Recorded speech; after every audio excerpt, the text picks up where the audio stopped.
Welcome back and thanks for staying with us. A quick take of your sport, and we'll start with news on the go. The South African women's cricket team is set to return home shortly after their second defeat in a T20 World Cup final in as many years. Despite the heartache, key players will soon be flying out to Australia for the Big Bash T20. As we await their arrival, let's take you to Tambo International Airport. That's where we find our reporter Harry Olivier, who joins us now live. It's a mixed bag of emotions, Harry, I imagine. I mean, on the one hand, there's excitement. Getting to a final of the T20 is no small feat. But on the other, we would have really loved the Proteas to come back with that trophy.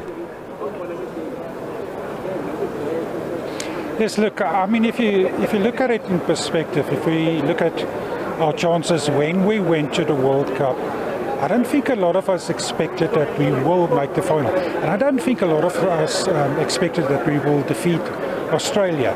But then when we did, that hope was there that we could beat New Zealand. Unfortunately, we didn't get over the line.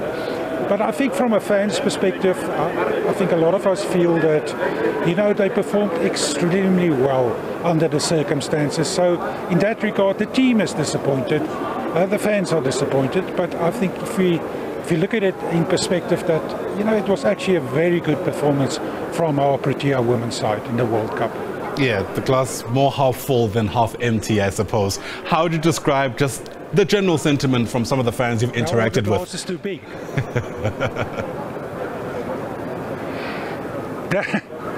Look, that is something that I feel is a bit disappointing.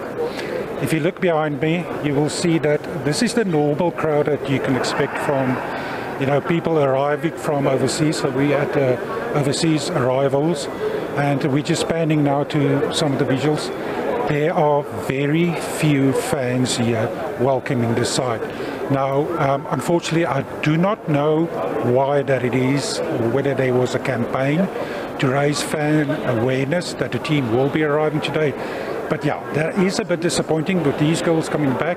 I mean, they're probably expecting fans to be here, and there won't be. There's not a lot of fans, but hopefully they're coming in later. And the team is set to land at 10:15 South African time.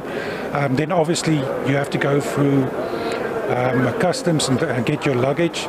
So probably get out here at arrivals. Probably 11:15. So hopefully people are seeing us on live TV. I know some of the other crews are here as well. So if you're seeing us, you're supporting the women's Proteas cricket team, please make your way to the OR International Tambo Airport to welcome these lovely ladies that have been performing above expectations. Yeah, absolutely. And I suppose it kind of, you know, helps us circle back to that conversation around generally how fans respond to women's sports. I mean, we had very similar conversations around Banyana Banyana when they were performing very well on the continent, for example. And it seems this is somewhat a recurring problem, at least rearing its ugly head in this instance.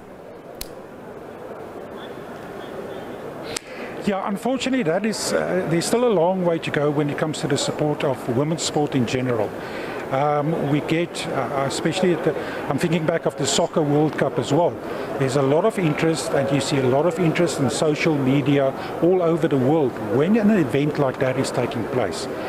But you do not get that same sort of response when, say, for instance, a club game takes place or a provincial game takes place. So we still have a long way to go when it comes to you know growing the support of women's sport. And it's not only it's not just a South African problem. It's or a challenge. It's a challenge that is worldwide. You know, growing support for women's sport. And I wish I had the answer for it. I mean, I think it's something that from my own personal perspective, I think it's something that the sports unions have to do, make a concerted effort to, you know, promote women's sport. So, for instance, South African rugby, I think they are starting to do that. So, if the sponsors are not bringing in the money, then we have to put extra money in to develop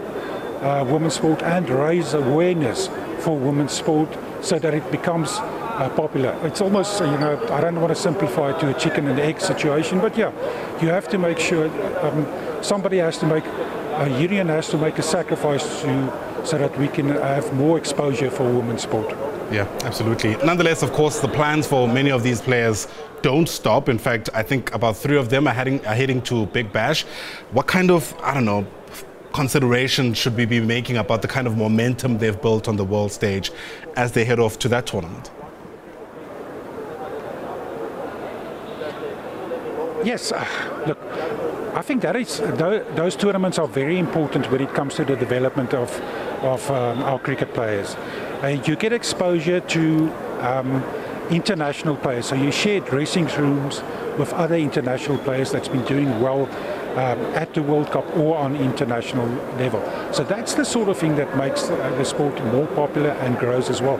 But we need more of our players to participate in those tournaments. I mean, you've got the 100 tournament that's taking place in England, where they have the men's and the women's teams playing. Maybe the women's team starts the day with a match in the morning and the men play in the afternoon. And the type of crowds you see there, especially there, it's massive crowds, and the sport is big.